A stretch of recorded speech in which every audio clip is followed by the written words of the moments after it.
नमस्कार, किसान समाचार में आप सभी दर्शकों का स्वागत है। मैं हूं साइमा खान। नजर डाल लेते हैं सबसे पहले हेडलाइंस पर। धान उत्पादन में नंबर 1 बना भारत।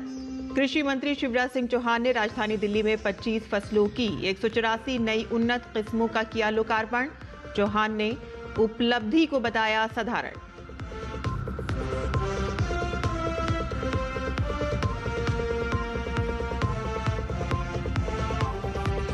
मध्य प्रदेश सरकार समृद्ध किसान समृद्ध प्रदेश का लक्ष्य हासिल करने के लिए प्रतिबद्ध। मुख्यमंत्री डॉक्टर मोहन यादव ने समीक्षा बैठक में 2026 को कृषि वर्ष किया घोषित। कृषि, पशुपालन और खाद्य प्रसंस्करण से जुड़े होंगे राज्य स्तरीय आयोजन।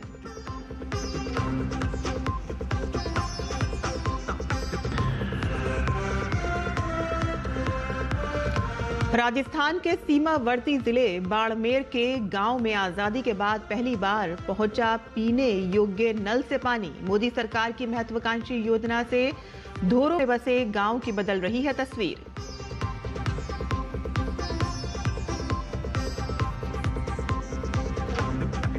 जम्मू कश्मीर के पर्वतीय इलाकों में हुई ताजा बर्फबारी। सोनमर्ग, गुलमर्ग जैसे पर्यटन स्थल बर्फ से ढके। बर्फ की सफेद चादर बिछने से सैलानियों के चेहरे पर चेहरे खिले।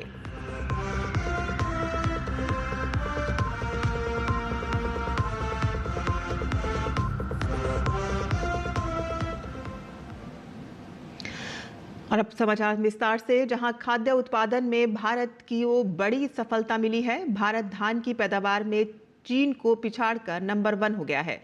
कृषि मंत्री शिवराज सिंह चौहान ने इस उपलब्धि को असाधारण उपलब्धि बताते हुए कहा है कि खाद्य सुरक्षा सुनिश्चित करते हुए हम अधिक भंडार भरेंगे। और कृषि मंत्री ने आज दिल्ली में 25 फसलों की 184 नई उन्नत किस्मों का लोकार्पण किया। केंद्रीय मंत्री ने कहा कि अगर बीज ठीक है तो उत्पादन ठीक होगा और खाद्य सुरक्षा सुनिश्चित होगी। 184 नवीन प्रजातियों से धान की पैदावार बढ़ेगी और बदलते मौसम, कीट रोगों और पानी की कमी जैसी चुनौतियों से भी निपटने में मदद मिल सकेगी। उन्होंने कहा है कि वैज्ञानिकों द्वारा विकसित इन किस्मों का सीधा फायदा खेत से लेकर बाजार तक दिखाई देगा।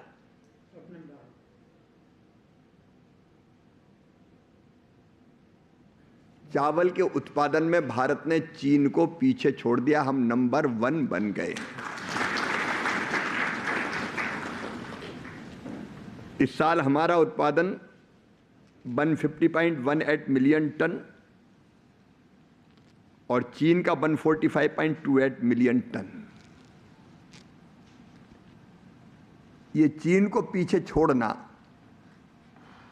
एक असाधारण उपलब्धि है। हमारी खाद्य सुरक्षा सुनिश्चित करके हमने अन्न के भंडार भर दिए हैं। जी राम जी से कृषि क्षेत्रों में मिलने वाले लाभ पर बात करते हुए कृषि मंत्री शिवराज सिंह चौहान ने बताया कि जी राम जी से अगले वित्त वर्ष में 1,51,000 करोड़ रुपए मिलेंगे। सरकार संसद के अगले सत्र में बीज विधेयक लाने पर भी विचार कर रही है और इस योजना से कैसे कृषि को फायदा मिले उस पर भी ध्यान देने की जरूरत है। उन्होंने कहा कि कृषि विभाग को इस पर संपूर्ण योजना बनानी चाहिए। एक्ट की हम तैयारी कर रहे हैं। जनता के काफी सुझाव आए किसानों के, उनको जल्दी वर्कआउट करें और हमारी कोशिश हो कि संसद के अगले सत्र में हम सीड एक्ट लेके आ पाए। और तेलंगाना विधानसभा में जी राम जी बिल को लेकर चर्चा हुई और इस दौरान विधानसभा में भाजपा के फ्लोर लीडर अलेटी महेश्वर रेड्डी ने बिल का समर्थन करते हुए इसे किसानों और मजदूरों के लिए लाभकारी बताया। उन्होंने कहा कि कांग्रेस के मनरेगा में काफी कमियां थीं जिसे केंद्र सरकार ने ठीक किया है। गौरतलब है कि तेलंगाना के बीजेपी नेताओं ने केंद्र सरकार और प्रधानमंत्री मोदी को इस महत्वपूर्ण बिल के लिए धन्यवाद दिया है। 125 दिन एक तरफ रोजगार मिलती है तो दूसरी तरफ उसका मटेरियल कंपोनेंट से यहाँ पर एसेट बिल्डअप होता है। पिछले सरकार में जो MNREGA के नाम से लाया गया था उनमें कई इश्यूज थे और कई लैप्सेस थे। तो ये जी राम जी को हम स्वागत करते हैं। इससे हम मोदी जी को हम धन्यवाद भी देते हैं कि ऐसी बिल लाकर इन गरीबों के साथ मोदी जी का सरकार खड़ी है। मध्य प्रदेश सरकार वर्ष 2026 को कृषि वर्ष के रूप में मनाएगी और इसको लेकर मुख्यमंत्री डॉक्टर मोहन यादव ने समीक्षा बैठक कर अधिकारियों को आवश्यक निर्देश दिए। मुख्यमंत्री ने कहा कि प्रदेश की विविध जलवायु, बेहतर सिंचाई और सड़क नेटवर्क का लाभ लेकर किसानों की आय बढ़ाने और कृषि क्षेत्र में रोजगार सृजन पर केंद्रित गतिविधियां संचालित की जाएं, ताकि समृद्ध किसान समृद्ध प्रदेश का लक्ष्य हासिल हो सके। मुख्यमंत्री ने निर्देश दिए हैं कि कृषि वर्ष 2026 की सभी गतिविधियां 3 वर्ष के लक्ष्य के साथ संचालित हों और इसमें कृषि यंत्रीकरण, किसानों का प्रशिक्षण, देश विदेश भ्रमण, खाद्य प्रसंस्करण इकाइयों की स्थापना, उद्यानिकी विस्तार, एफपीओ गठन, पशुपालन, मत्स्य पालन, माइक्रो इरिगेशन और सस्ती ब्याज दरों पर ऋण उपलब्धता को प्राथमिकता दी जाएगी और किसानों को अन्य राज्यों के सफल नवाचारों से अवगत कराने के साथ ही इजराइल और ब्राजील जैसे कृषि नवाचार वाले देशों का भ्रमण कराया जाएगा और इसके लिए विभिन्न विभाग आपसी समन्वय से कार्य करेंगे। वहीं मुख्यमंत्री डॉक्टर मोहन यादव ने कहा कि भोपाल का गुलाब महोत्सव अब पुष्प महोत्सव के रूप में आयोजित होगा और सभी जिलों में फूलों की खेती को प्रोत्साहन दिया जाएगा। सिंहस्थ 2028 को देखते हुए उज्जैन में 100 एकड़ में विशेष रूप से फूलों की खेती को बढ़ावा दिया जा रहा है। जनवरी से नवंबर 2026 तक प्रदेश के विभिन्न जिलों में किसान सम्मेलन, कृषि मेले, खाद्य प्रसंस्करण समागम, एफपीओ सम्मेलन, मिलेट्स मेला, आम, सोया, धान, गन्ना, सब्जी, कपास, मिर्च, सिंघाड़ा, मखाना महोत्सव, प्राकृतिक खेती, संगोष्ठी और डेयरी, मत्स्य व पशुपालन से जुड़े कार्यक्रम आयोजित होंगे। मंडियों के आधुनिकीकरण पर भी जोर दिया जाएगा। 2025-26 से 2027-28 तक 81 मंडियों के ई नाम को जोड़ा जाएगा, जिससे किसानों को बेहतर प्रतिस्पर्धी मूल्य मिलेंगे और आय में वृद्धि होगी। राजस्थान के सीमावर्ती जिले बाड़मेर के गांव में आजादी के बाद अब पहली बार पहुंचा है पीने योग्य नल से पानी। मोदी सरकार की महत्वाकांक्षी योजना से धोरों में बसे गांव की तस्वीर बदल रही है। केंद्र और राजस्थान की डबल इंजन की सरकार के अथक प्रयासों से 2 साल में कैसे हुआ सीमावर्ती गांव में लोगों का जीवन आसान, देखिए लक्ष्य आर्य की ये खास रिपोर्ट। रेगिस्तान में जीवन का पानी, 77 साल बाद रेगिस्तान में बहा जीवन का पानी। बाड़मेर के गांव में पहली बार नल से पहुंचा जल। बाड़मेर के रेगिस्तान में अब बहेगा मीठा पानी। जल जीवन मिशन से हजारों ग्रामीण परिवारों को सीधा लाभ। ग्रामीण महिलाओं को मिला पानी के संघर्ष से छुटकारा। जल जीवन मिशन और हर घर नल से जल योजना राजस्थान के सीमावर्ती गांवों के लिए वरदान साबित हुई है। भारत पाक बॉर्डर से महज कुछ ही किलोमीटर दूर पर बसे बाड़मेर जिले के सीमावर्ती गांव में नल के माध्यम से पानी पहुंच रहा है, जो एक सपने जैसा था। गौरतलब है कि बाड़मेर के अकली और सुंदरा में आजादी के 77 साल बाद नल से पानी पहुंचा है। वहीं पांचला, तामलोर में भी लगभग हर घर में नल से पानी की आपूर्ति की जा रही है। जिस पानी को लेने के लिए महिलाएं कई किलोमीटर चलकर जाती थीं, वही पानी अब नल के माध्यम से खुद उनके घर पहुंच रहा है। इतने सालों से जो कुछ कॉन्ट्रैक्ट्स हेल्ड अप थे वो अब हुए हैं, तो कैसे अब हम वो फाइनली रियलिटी एक ग्राउंड लेवल पे लेके आए। इस पे बहुत काम भी हो रहा है। जो पुराने पैकेजेस थे जो फॉर्चुनेटली उनमें वर्क ऑर्डर हो गए थे, उस पे बहुत अच्छा काम हुआ है। वहाँ बहुत प्रशासन ने मॉनिटर करके पूरा टीम एफर्ट से वहाँ पे लाइंस बिछ गई हैं, वहाँ पानी जा भी रहा है। और जहाँ पे जो मैं बता रही थी किसी कारणवश हेल्ड अप रहा, पर अब हो गया है। पूरा प्रशासन उसमें जुटा हुआ है कि अब वो टाइमली हो जाए। बीते 2 साल में जल परियोजनाओं को लेकर राजस्थान में अहम निर्णय लिए गए।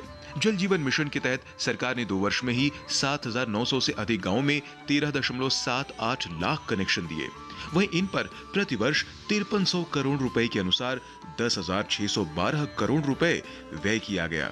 साथ ही जल जीवन मिशन के तहत कार्यों में अनियमितता की शिकायतों पर अविलंब जांच कराई गई। आज की तारीख में ये है कि इनके हर घर नल से जल में जो अपनी मोदी जी की घोषणा है, राज्य सरकार का जो है, उसमें इनको बहुत ज़्यादा लाभान्वित हुआ है। और बॉर्डर एरिया के सारे गांव में आज की तारीख में सब जगह हर घर नल से जल से सप्लाई किया। नल कनेक्शन से पहले यहाँ गांव बेरियों और टांकों पर निर्भर थे। जहां एक ओर बेरियां वर्षा जल पर निर्भर थी तो वहीं दूसरी ओर पैसे देकर टैंकर के माध्यम से टांकों को भरवाया जाता था। ग्रामवासियों का कहना है कि नल से जल पहुंचने पर अब न केवल वर्षा जल पर निर्भरता कम हुई है, बल्कि साथ ही साथ टैंकरों पर होने वाला अतिरिक्त खर्च भी खत्म हुआ है। पहले जहां महिलाओं और बच्चों को पानी लाने के लिए कई किलोमीटर पैदल दूरी तय करनी पड़ती थी तथा दिन का अमूल्य समय व्यर्थ जाता था, अब वही समय शिक्षा, रोजगार या परिवार के कल्याण में खर्च किया जा रहा है। अब मोदी सरकार आने से हमारे को बहुत फायदा मिला। जल वगैरह सब यहाँ पानी पहले नहीं था, अब हम पानी हमारे को खूब मिल रहा है, नल के चल रहे हैं। अब तो पानी का आराम हो गया है, कोई समस्या नहीं है। नर्मदा का पानी आ रहा है, हर घर नल टूटी लगा हुआ है। बहुत लाभ पहुँच गया है। पानी का पूरा खर्चा था, वो एक पैसा भी नहीं लगा, घर पानी आ रहा है। ये सफल कहानी सिद्ध करती है कि जब योजना, तकनीक और दृढ़ इच्छा शक्ति साथ चलते हैं तो रेगिस्तान के सबसे दूरस्थ गांव के निवासियों के चेहरे भी स्वच्छ जल की उपलब्धता से चमक उठते हैं। और हरियाणा के मुख्यमंत्री नायब सिंह सैनी ने कहा कि पंजाब के लोगों को कांग्रेस और आम आदमी पार्टी सरकार से जो उम्मीदें थीं वो पूरी नहीं हुई। उन्होंने आरोप लगाया है कि दोनों ही पार्टियों ने जनता से वादे तो किए हैं, लेकिन उन्हें निभाने के बजाय मनरेगा के भ्रष्टाचार में लिप्त रही। सैनी ने कहा कि सिर्फ भारतीय जनता पार्टी ही पंजाब को देश का नंबर 1 राज्य बनाने की क्षमता रखती है। पंजाब को जो अपेक्षाएं सरकारों से थी, चाहे वो कांग्रेस की सरकार हो चाहे आम आदमी की सरकार हो, क्योंकि इन्होंने लोगों के साथ झूठ बोल करके वोट लेने का काम किया है, परंतु जो बातें कही गई, जो वायदे किए गए, ना तो कांग्रेस ने पूरे किए ना आम आदमी ने किए। पूरे करने की बजाय भ्रष्टाचार के अंदर लिप्त हो गए और लोग उसी जो सोचते रहे कि ये सुविधाएं देंगे, परंतु इन्होंने सुविधाएं नहीं दी। भारतीय जनता पार्टी ही पंजाब को देश का नंबर 1 का सूबा बना सकती है। और वहीं वीबी जीराम जी बिल को लेकर मुख्यमंत्री ने कहा कि पहले मनरेगा में व्यापक स्तर पर भ्रष्टाचार होता था, लेकिन अब उसे समाप्त कर दिया गया है। उन्होंने बताया कि योजना में अब 100 दिन की जगह 125 दिन के रोजगार की गारंटी दी गई है और गांव में विकास कार्यों पर ये धनराशि खर्च की जाएगी। कांग्रेस पार्टी में मनरेगा के नाम के ऊपर जो भ्रष्टाचार होता था, लोगों तक वो सुविधा नहीं पहुंचती थी, अब उसको स्मूथली किया है। पहले 100 दिन के रोजगार की गारंटी थी, अब 125 दिन के रोजगार की गारंटी है और इसको कई अन्य विकास कार्यों के ऊपर भी इस पैसे को खर्च किया जाएगा, ताकि गांव के अंदर ग्राम पंचायत उसके ऊपर विचार करके कहाँ पैसे को खर्च करना है, उस पैसे को ग्राम सभा में बैठ करके चर्चा करके उसको खर्च कर सकते हैं। इसका लाभ आम व्यक्ति को मिलेगा, परंतु कांग्रेस को लाभ नहीं मिलेगा। कांग्रेस क्योंकि गुमराह करने का काम कर रही है। और हर साल 5 जनवरी को मनाया जाने वाला नेशनल बर्ड डे हमें याद दिलाता है कि पक्षी सिर्फ प्रकृति की सुंदरता नहीं है, बल्कि पूरे प्राकृतिक व्यवस्था का अहम हिस्सा है। राजस्थान के बीकानेर के जोड़बीड़ क्षेत्र इसकी एक अनोखी मिसाल है, जो हर साल हजारों प्रवासी पक्षियों का सुरक्षित घर बन जाता है। बीकानेर का जोड़बीड़ क्षेत्र हर साल हजारों प्रवासी पक्षियों का सुरक्षित ठिकाना बनता है। साइबेरिया, मंगोलिया और मध्य एशिया से लंबी दूरी तय कर आने वाले पक्षी सर्दियों के दौरान यहाँ डेरा डालते हैं। अनुकूल मौसम और खुले प्राकृतिक क्षेत्र के कारण ये इलाका उनके लिए उपयुक्त माना जाता है। देखने में बड़े खूबसूरत हैं, संख्या इनकी काफी आती है और अक्टूबर के द्वितीय सप्ताह के बाद में इनका यहाँ आते हैं और मार्च के दूसरे सप्ताह तक यहाँ रहते हैं। उसके बाद में ये ऑफिस चले जाते हैं। मध्य एशिया से आते हैं, सभी उज्बेकिस्तान, कजाकिस्तान, वहाँ से आते हैं। जोड़बीड़ वल्चर संरक्षण क्षेत्र के रूप में भी महत्व रखता है। यहाँ मिलने वाली गिद्ध प्रजातियाँ मृत पशुओं को खाकर पर्यावरण को स्वच्छ बनाए रखने में मदद करती हैं। विशेषज्ञों का कहना है कि बढ़ता मानवीय हस्तक्षेप, प्लास्टिक कचरा और आवारा पशु इस प्राकृतिक आवास के लिए चुनौती बन रहे हैं। ऐसे में संरक्षण उपायों को मजबूत बनाने की आवश्यकता है। बहुत अच्छा कंजर्वेशन हो रहा है। फीडिंग रेगुलरली डाला जाता है, जो डेड एनिमल है उनका कार्कस स्किन निकाल के डाला जाता है, तो बर्ड्स के लिए बहुत इजी हो जाता है खाने के लिए। जब माने स्किन नहीं निकालेंगे तो स्किन एकदम स्टफ हार्ड हो जाएगा, तो it is difficult for them to tear and eat. And the area is also very well protected, so this is a perfect site for conservation of vulture, and the department is doing the perfect work for the conservation. National bird day का उद्देश्य पक्षियों और उनके प्राकृतिक आवास के संरक्षण के प्रति जागरूकता बढ़ाना है, जिससे प्रकृति और पारिस्थितिकी तंत्र का संतुलन बनाए रखा जा सके. जोड़बीड़ बीकानेर ये संदेश देता है कि अगर प्रकृति की सुरक्षा सामूहिक प्रयास से हो तो पक्षियों के लिए सुरक्षित आसमान सुनिश्चित किया जा सकता है.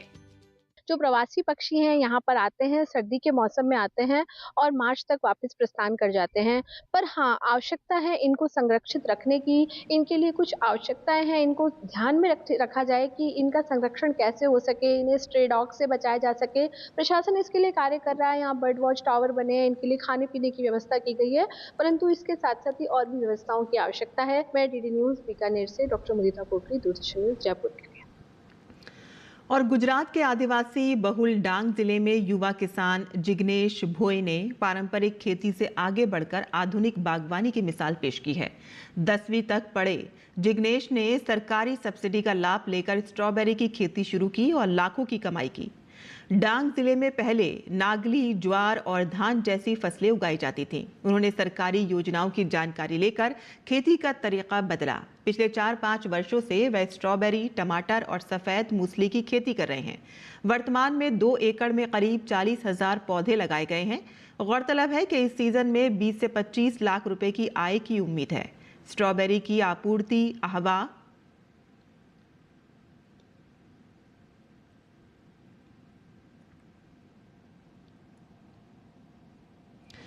सापुतारा के साथ अहमदाबाद, सूरत, वडोदरा और राजकोट के बाजारों में की जा रही है. बागवानी विभाग के अनुसार पौधों, मल्चिंग पेपर और ड्रिप सिंचाई पर 75% सब्सिडी दी जाती है.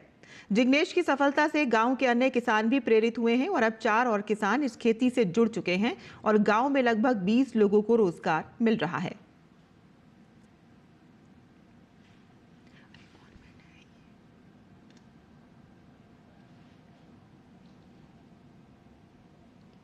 हरियाणा कृषि विश्वविद्यालय के वैज्ञानिक प्रोफेसर ओपी चौधरी को मधुमक्खी बक्से के लिए विकसित मल्टीपर्पस डिस्पेंसर पर भारत सरकार से डिजाइन पेटेंट मिला है और इस उपलब्धि पर विश्वविद्यालय के कुलपति प्रोफेसर बलदेव राज कंबोज ने वैज्ञानिक को बधाई दी.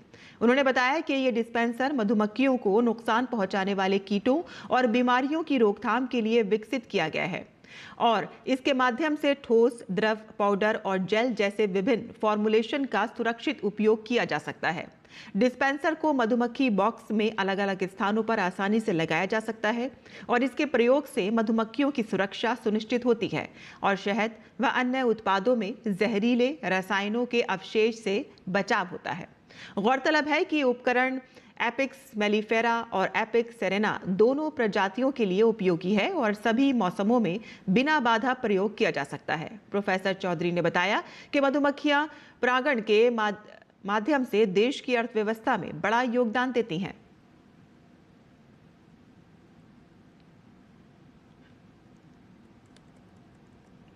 जम्मू कश्मीर के पर्वतीय इलाकों में बर्फबारी का सिलसिला जारी है और जिससे पूरे कश्मीर घाटी ने बर्फ की सफेद चादर ओढ़ ली है. ऊंचाई वाले क्षेत्रों में लगातार हो रही हिमपात ने नज़ारों को बेहद खूबसूरत बना दिया है. बर्फबारी से जनजीवन पर असर पड़ा है, लेकिन पर्यटन कारोबार से जुड़े लोगों के लिए ये राहत की खबर है. मौसम विभाग के अनुसार अगले कुछ दिन तक कश्मीर के ऊंचाई वाले इलाकों में बर्फबारी का सिलसिला जारी रह सकता है. गांदरबल जिले के पर्यटन स्थल सोनमर्ग में ताज़ा बर्फबारी हुई है, जिससे वहां पहुंचे सैलानियों के चेहरे खुशी से खिल उठे हैं. पर्यटक बर्फ से ढकी वादियों के बीच घूमते हुए और हिमपात का लुत्फ उठाते हुए नजर आ रहे हैं. बहुत अच्छा लग रहा है. इतना स्नोफॉल कहीं पे नहीं मिला. सिक्किम में गए, हिमाचल प्रदेश में गए, but Kashmir is best. Kashmir के लोग इतने अच्छे हैं. कश्मीर के लोग मतलब पूरे वर्ल्ड में बेस्ट है. ये जो है ना, क्यों स्विट्जरलैंड जाएं? क्यों? Why to go Switzerland when you get the snow in Sonamarg? Sonamarg Kashmir best. बहुत अच्छा लगा. मैं आया हूँ कश्मीर इस पहली बार. बहुत मज़ा आ रहा है स्नोफॉल देखते हुए.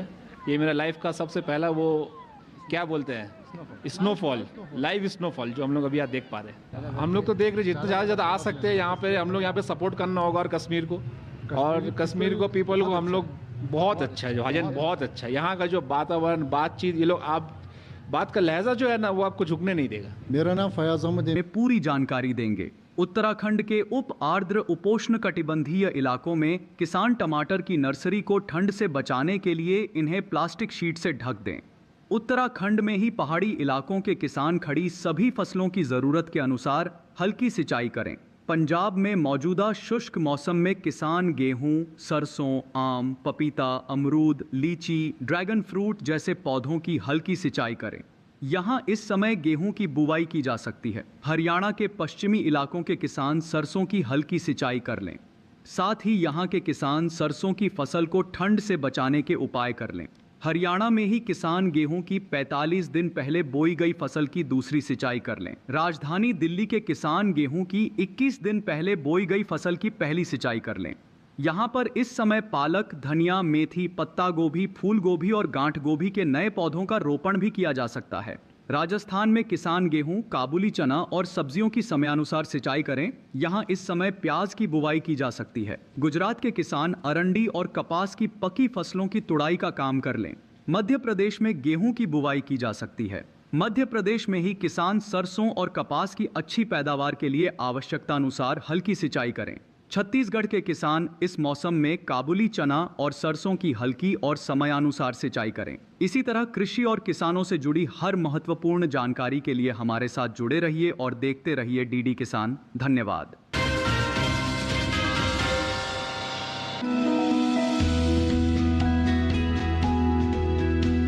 शिमला मिर्च की बुआई का समय चल रहा है। सर्दी का मौसम इसकी खेती के लिए उपयुक्त माना जाता है।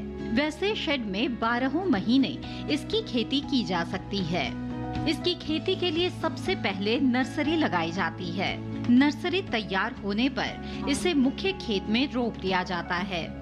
ज्यादातर हरी शिमला मिर्च बाजार में दिखाई देती है, वरना लाल और पीली शिमला मिर्च की भी अच्छी मांग है। रोपाई करते समय ध्यान रखें कि पौध से पौध की दूरी 45 सेंटीमीटर और कतार से कतार की दूरी 7 सेंटीमीटर रखें। रोपाई के तुरंत बाद पौध में हल्की सिंचाई जरूर कर लें। उसके बाद 10 से 15 दिन के अंतराल पर फसल में सिंचाई करते रहें। इससे फसल की अच्छी बढ़वार में मदद मिलेगी।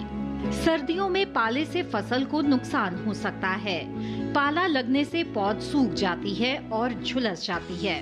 इससे बचाव के लिए पौध में सिंचाई जरूर करें। पाला पड़ने पर पौधे में मौजूद पानी जम जाता है और सिंचाई करने से ऐसी स्थिति से बचा जा सकता है।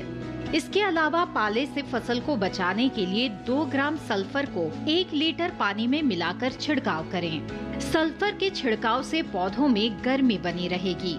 इसके अलावा शिमला मिर्च की फसल में सफेद मक्खी के हमले का खतरा रहता है। इससे बचाव के लिए दवा का छिड़काव विशेषज्ञ की सलाह से ही करें। इसके अलावा सफेद मक्खी से बचाव के लिए नेट हाउस में शिमला मिर्च की रोपाई करना बेहतर रहता है।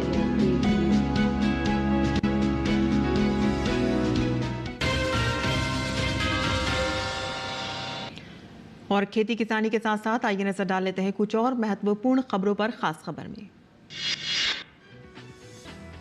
दिल्ली विधानसभा का शीतकालीन सत्र आज से शुरू हो गया है और इस बार सत्र में सीएजी की कई अहम रिपोर्ट्स सदन के पटल पर रखी जाएंगी, जिसमें शीश महल के मुद्दे पर पेश होने वाली कैग रिपोर्ट सबसे महत्वपूर्ण है। शीतकालीन सत्र के दौरान शीश महल के अलावा कुछ और भी महत्वपूर्ण रिपोर्ट्स विधानसभा के पटल पर रखी जा सकती हैं। बीजेपी का आरोप है कि इसके रिनोवेशन के दौरान लगभग 70 से 80 करोड़ रुपए खर्च किए गए। दिल्ली दंगों की साजिश मामले में प्रमुख आरोपी उमर खालिद और शर्जील इमाम की जमानत याचिका को सुप्रीम कोर्ट ने खारिज कर दिया है। सुप्रीम कोर्ट ने अन्य 5 आरोपियों को जमानत दी।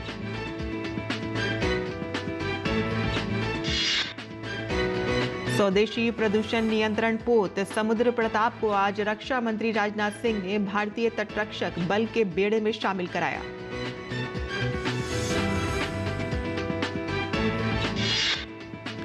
रक्षा मंत्री राजनाथ सिंह ने कहा कि ये पोत कई उन्नत तकनीकों और सेंसर से लैस है और ये जहाज integrated bridge system, integrated platform management system और ऑटोमेटेड पावर मैनेजमेंट सिस्टम से लैस है।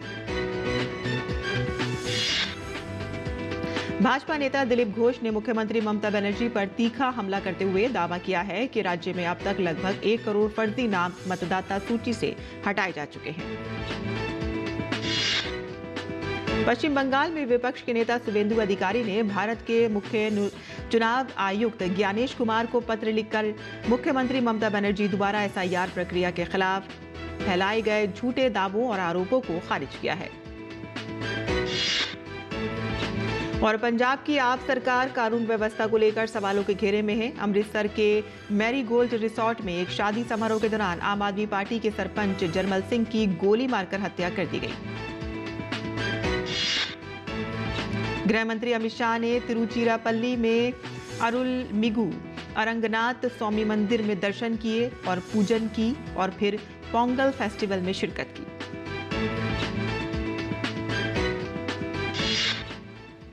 किसान समाचार में आज के लिए बस इतना ही। अनुमति दें। नमस्कार।